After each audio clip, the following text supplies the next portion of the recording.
Hi, welcome back to my channel. എല്ലാവർക്കും happy Valentine's day wishes. ഇന്ന് നമ്മൾ ഉണ്ടാക്കാൻ പോകുന്നത് ഒരു 4 മണി പലഹാരമാണ് കേട്ടോ. ചായയുടെ കൂടെ കഴിക്കാൻ പറ്റുന്നതും ഗസ്റ്റൊക്കെ വരുമ്പോൾ ഒരു വെറൈറ്റി ആയിട്ട് നമുക്ക് സെർവ് ചെയ്യാൻ പറ്റിയ ഒരു കിറ്റിലൻ സ്നാക്ക് ആയിട്ടാണ്. നല്ല മുരിങ്ങനെ ഇരിക്കും നമ്മൾ ഈ സ്നാക്ക് ഐറ്റം. പിന്നെ 10 മിനിറ്റിന് പണി മാത്രമേ ഉള്ളൂ നമുക്ക് ഈ ഒരു സ്നാക്ക് ഐറ്റം ആയിട്ടെടുക്കാൻ. കഷ്ണം മുറിച്ച് കഴിഞ്ഞാൽ ഇതിൻ്റെ ഉള്ളൊക്കെ നല്ലൊരു പിങ്ക് കളറായിരിക്കും. നല്ല ഭംഗിയാണ് കാണാനായിട്ടും. ഒരു ഡിഫറെൻറ്റ് വെറൈറ്റിയാണ് ഇത്. തീർച്ചയായിട്ടും നിങ്ങളിത് ട്രൈ ചെയ്യണം. ഞാനിതിൽ യൂസ് ചെയ്തിട്ടുള്ള ഇൻഗ്രീഡിയൻറ്റിൻ്റെ ഫ്ലേവറും പിങ്ക് കളറൊക്കെ നമുക്ക് ഈ പലഹാരത്തിന് ഉണ്ടാവും. നിങ്ങളൊന്ന് ട്രൈ ചെയ്ത് നോക്കുക, എല്ലാവർക്കും ഇഷ്ടപ്പെടും. പിന്നെ റെസിപ്പിയിലേക്ക് പോകുന്നതിൻ്റെ മുന്നേ നമ്മൾ ഈ ചാനൽ സബ്സ്ക്രൈബ് ചെയ്യാതെ കാണുന്നവരുണ്ടെങ്കിൽ ഒന്ന് സബ്സ്ക്രൈബ് ചെയ്യണേ. എന്നാൽ പിന്നെ പെട്ടെന്ന് തന്നെ നമുക്ക് റെസിപ്പിയിലേക്ക് പോവാം.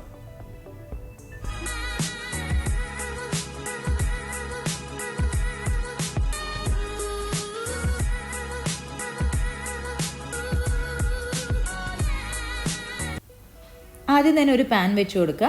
അതിലേക്ക് 1 കപ്പ് വെള്ളം ഒഴിക്കുക. ഇനി വേണ്ടത് ഇതിലേക്ക് ഒരു സ്ലൈസ് ബട്ടറാണ്. ബട്ടർ ഇട്ട് കൊടുക്കുക. ബട്ടർ ഇല്ലയെന്നുണ്ടെങ്കിൽ നെയ്യ് ഇട്ട് കൊടുത്താലും മതി. ഒരു 1.5 ടേബിൾ സ്പൂൺ നെയ്യ് ഒഴിച്ചു കൊടുക്കുക. ഞാനിവിടെ ബട്ടറാണ് യൂസ് ചെയ്തിട്ടുള്ളത്.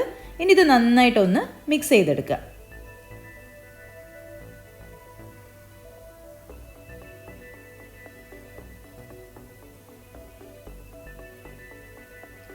ഇനി നമുക്ക് വേണ്ടത് ഇതിലേക്ക് റോസ് സിറപ്പാണ് കേട്ടോ. അതാണ് ഞാൻ പറഞ്ഞൊരു സ്പെഷ്യൽ ഇൻഗ്രീഡിയൻറ്റ്.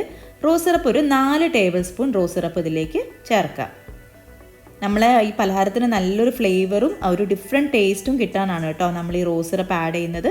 ഇനി ഒന്ന് നന്നായിട്ട് മിക്സ് ചെയ്തെടുക്കുക.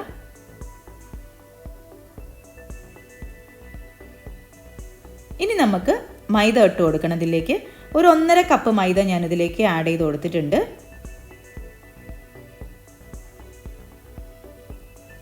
ഇനി ഇത് നന്നായിട്ടൊന്ന് മിക്സ് ചെയ്തെടുക്കുക.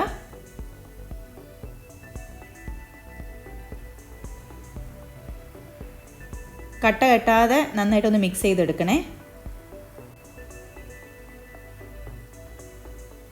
ഈ ഒരു പരുവത്തിലേക്ക് ബാറ്റർ ആക്കി കൊടുക്കുക.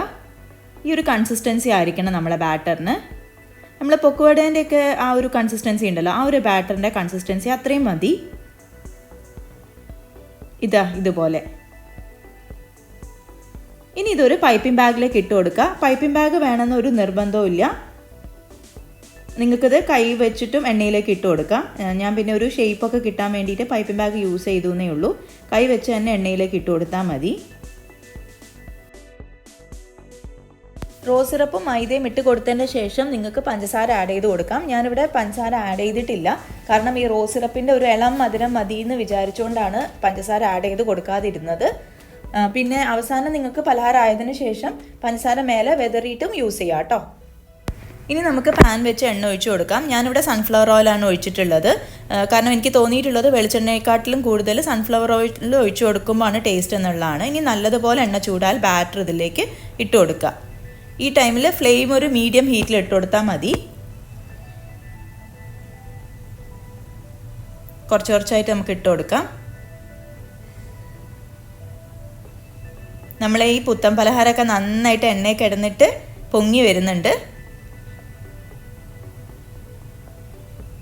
നമ്മളിതിൽ പ്രത്യേകമായിട്ട് ബേക്കിംഗ് സോഡയോ ബേക്കിംഗ് പൗഡറോ ഒന്നും തന്നെ ആഡ് ചെയ്ത് കൊടുത്തിട്ടൊന്നുമില്ല.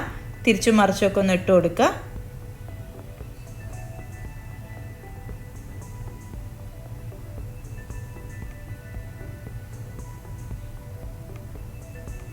ആയിക്കഴിഞ്ഞ് നമുക്ക് വാങ്ങി വെക്കാം.